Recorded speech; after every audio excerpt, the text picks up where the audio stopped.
గురుగారు మనకి సెప్టెంబర్ మాసంలో వచ్చేసి ద్వాదశ రాశుల వారికి వారి యొక్క ఫలితాలు అశుభ ఫలితాలు ఎలా ఉండబోతున్నాయి అనే అంశం గురించి అయితే మాకు తెలియచేయండి. మనం ముందుగా చూసుకున్నట్లయితే మేషరాశి, మరి మేషరాశి వారికి వచ్చేసి సెప్టెంబర్ మాసంలోని మరి వీరికి ఎలా ఉండబోతుంది అంటారు? శ్రీ గురుభ్యో నమః. శ్రీ మహాగణాధిపతయ నమః. శ్రీ మహాసరస్వత్యై నమః. హరి ఓం. శ్రీమాత్రే నమః. 60 ప్రేక్షకుల నమస్కారములు. ప్రత్యేకంగా మనకు మాస ఫలితాలు అనేది ప్రతి ఒక్కరు కూడా ఆశించదగ్గ ఫలితాలు వస్తాయా లేవా అనేటువంటిది చూస్తుంటారు. ఈ యొక్క మాస ఫలితాల్లోకి వెళ్ళినట్లయితే ముందుగా మేషరాశి వారిని చూసినట్టయితే మేషరాశికి మనకు అశ్విని నక్షత్రము 4 పాదాలు, అట్లాగే భరణి నక్షత్రము 4 పాదాలు, కృత్తికా నక్షత్రం 1వ పాదం. ఇటువంటి రాశి ఫలితాల్లో మేషరాశి ఫలితాలు చూసినట్టయితే సంచారాన్ని చూసినట్టయితే మేషానికి ద్వితీయంలో గురువు, తృతీయంలో కుజుడు, అట్లనే చతుర్థంలో బుధుడు, తదుపరి రవి పంచమంలో, అట్లే షష్టంలో శుక్రుడు కేతువు, తదుపరి రవి ఉత్తరార్ధంలో, అట్లాగే మేషానికి లాభంలో శని వక్రగతి ఉన్నాడు, 12లో రాహు.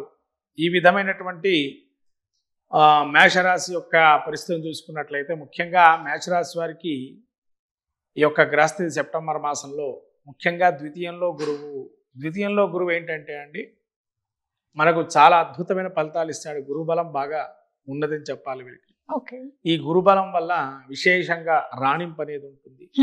సభా గౌరవాలు, ధనముకు సంబంధించి కానీ అనేక లాభాలు అనేవి గోచరిస్తున్నాయి.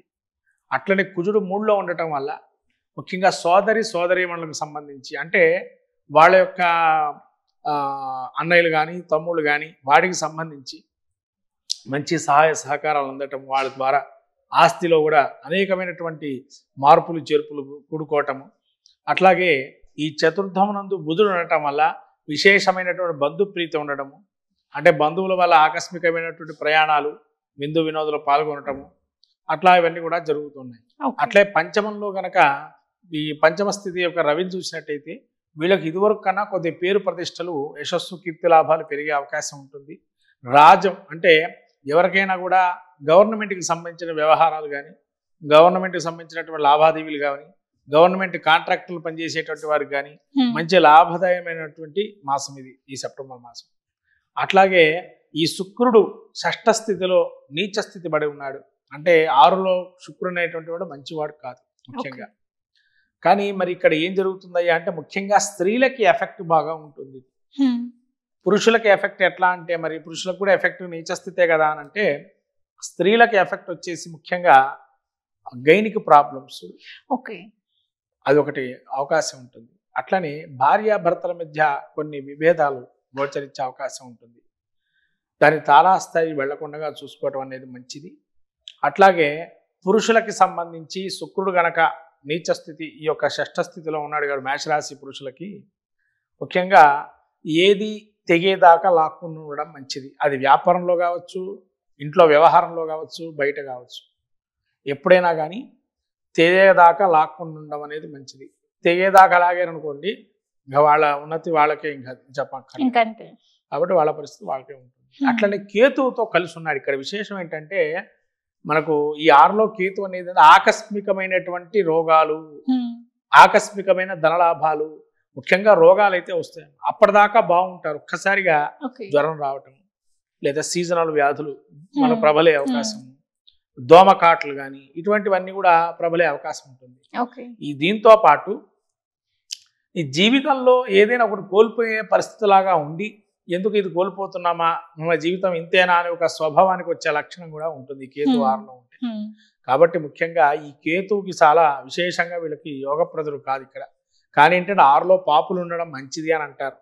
కాబట్టి 6లో కేతు ఆకస్మికమైనటువంటి లాభాలు, అంటే ఈ కష్టాల నుంచి గట్టెక్కుతామా లేదా అనేది ఇంకా దైవ ప్రార్థన చేయటం అనేది మంచిది. కాబట్టి ఇన్ని కష్టాలు ప్రతి ఒక్కరికి వస్తుంటాయి. ఈ కేతువు ఏం చేస్తాడు, 6లో ఉండటం వల్ల శత్రు రుణోగాథలు పెరుగుతూ ఉంటాయి. కానీ వీడిని తగ్గించుకోవడానికి మనం ఏం చేయాలంటే దైవకృప, దైవారాధన చేయడం అనేది మంచిది కేతు ఉండటం వల్ల. అట్లాగే శని వక్రగత అయ్యి 10వ స్థానానికి చూస్తున్నాడు. అంటే మేషరాశికి శని 10వ స్థానంలో అనేటి గోచారం ఏదైతే ఉందో చాలా మంచిదైనటువంటి గోచారం. ఎందుకంటే చాలా మొండి వ్యవహారాలు ఏవైతే ఉంటాయో, మొండి బకాయిలు కానీ, దీర్ఘకాలికంగా బాధపడుతున్నటువంటి సమస్యలతో కానీ ఇవన్నీ కూడా ఒక కొలిక్కి వచ్చే అవకాశం, అంటే ఇప్పటిదాకా మనం ఆశించేది కలుగుతుందా లేదా అని ఒక సంయమనం, అంటే ఒక ఆటుపోట్ల మధ్యలో ఉంటారు. ఆ ఆటుపోట్ల నుంచి బయటపడే అవకాశం అనేది ఈ సెప్టెంబర్ మాసంలో కలుగుతుంది. అట్లాగే రాహు 12లో ఉన్నాడమ్మా. ఈ 12లో రాహు ఏంటంటే మనకు నిరాశ నిస్పృహల్ని కలగజేసేటువంటిది. అంటే ప్రతి పనికి వెళ్ళటం, పని కాకపోవటం, వెనక రావటం, ఇది జరుగుతుంది. తరచూ ఇట్లా జరిగేటప్పటికీ ఏంటి నా పరిస్థితి, ప్రతి విషయంలో నేను ఒకటి అడుగు వేస్తున్నా, 2 అడుగు వెనకబడుతుంది అని ఆలోచనలో ఉండటం. ఇదే అట్లానే విదేశీ వ్యవహారాలకు వస్తే మేషరాశి వారికి సెప్టెంబర్ మాసంలో కొంతవరకు ఒక మెట్టు ఎక్కే అవకాశం ఉంటుంది. అంటే సూచనప్రాయంగా వాళ్ళు వెళ్ళేదానికి ప్రయత్నం ఏదైతే చేస్తున్నారో కొంత వెళ్ళడానికి అవకాశం ఉంటుంది. అట్లానే విదేశీ విద్య కానీ, చదువుకునే విద్యార్థులకు కానీ అవకాశాలు మెండుగా ఉంటాయి. బుద్ధిబలం బాగా ఉంటుంది. మంచిగా ఇప్పుడు పరీక్షలు ఏవైతే రాస్తారో అవి బాగానే ఒక పూటముట్టిన 80% వరకు మార్కులు వచ్చే అవకాశం ఉంటుంది. ఇక వ్యాపార రంగంలో ఉండేటువంటి వారికి కూడా కొద్దిగా పక్కన వాడిని ఆలోచిస్తూ వెళ్ళటం అనేది మంచిది. ఎందుకంటే పోటీ పెట్టుకోండి, కానీ కొన్ని విషయాల్లో ఒక్కసారి ఒక మెట్టు వెనక తిరిగి పక్క జరగటం మంచిది. ఓకే. వ్యాపారస్తులకి, రాజకీయ నాయకులకి అయితే చాలా మంచిదైనటువంటి సమయం. కళాకార రంగంలో ఉండేవారికి ముఖ్యంగా చెప్పవలసింది ఏంటంటే, కళాకారులుగా ఉండేటువంటి ఈ 24 ప్రైమ్స్ సినీ రంగంలో ఉండేటువంటి వారికి ముఖ్యంగా శుక్రుడు నీచస్థితి అంత మంచిది కాదు. కాబట్టి సినీ రంగంలో ఉండేటువంటి వారికి చాలా జాగ్రత్తగా మెలగటం అనేది మంచిది. సినీ రంగ ప్రముఖులు కావచ్చు, సినీ రంగంలో కార్మికులు కావచ్చు, అట్లానే మీడియా రంగం కావచ్చు, వీళ్ళందరికీ ఏంటంటే కొంతవరకు మధ్యస్థమైనటువంటి సమయం. కాబట్టి ఎక్కువగా కొన్ని వ్యవహారాల్లో తలదూర్చుకోపోవడం అనేది మంచిది. సినీ రంగ ప్రముఖులు కానీ, సినీ సేవకులు కానీ ఈ విధమైనటువంటి ఇబ్బందులు అనేవి గోచరిస్తున్నాయి. మొత్తం మీద ఈ యొక్క మేషరాశి వారు చూసినట్టయితే సెప్టెంబర్ మాస ఫలితాల్లో మనకు ఎక్కువగా వీరు ఆ సూర్య ఆరాధన కానీ, లేదా అమ్మవారి కృప పొందటానికి కానీ, పద్మావతి అమ్మవారి అనుగ్రహం కలగటానికి కానీ ప్రతి శుక్రవారం వెంకటేశ్వర స్వామి గుడికి వెళ్ళి పద్మావతి అమ్మవారికి కుంకుమార్చన చేసుకోవడం అనేది చాలా సులభమైనటువంటి మార్గము.